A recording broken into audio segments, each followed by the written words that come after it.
And first on Good Morning Coda Territory, many people in the Black Hills may agree with a Meade County woman as she says she was shocked when she opened her 2022 property tax bill, and it had jumped nearly 350% in just 2 years.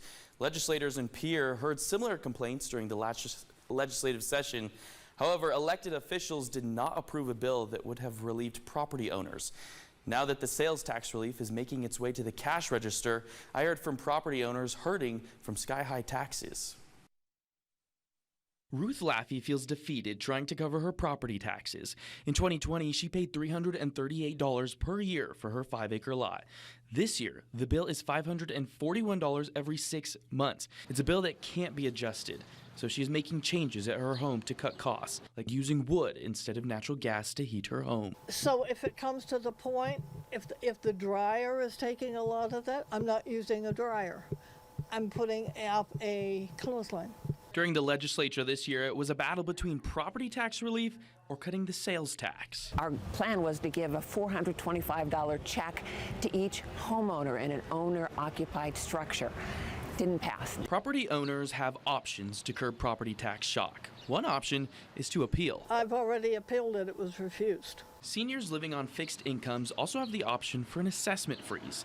Laffey says the qualifications are complex and narrow.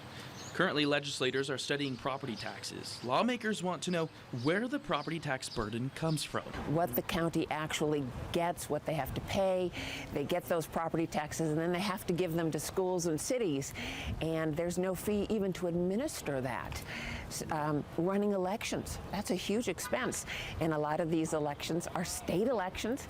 The property tax funds for Meade County in 2020 were broken up like this. About 55% for schools, about 11% sent to fund cities, and around 27.5% returned back to the county. Duhamel says state lawmakers are looking at reevaluating what falls on the county's shoulders. When you look at a courthouse and you take it and you turn it upside down and you shake, the facility is the county's, but everything that falls out is supposed to be the state burden. But wouldn't the jury, the prosecutor, the defense attorney, wouldn't that also fall out? Potentially, if we take some of the burden off of counties that are funded predominantly from property taxes, we can give some relief. Duhamel plans to continue the fight for property owners during the 2024 legislative session. In the upcoming session, I imagine that there will be a package of bills that we take up and look at. We did reach out to the Meade County Director of Equalization and Planning, and they refused our request for an interview.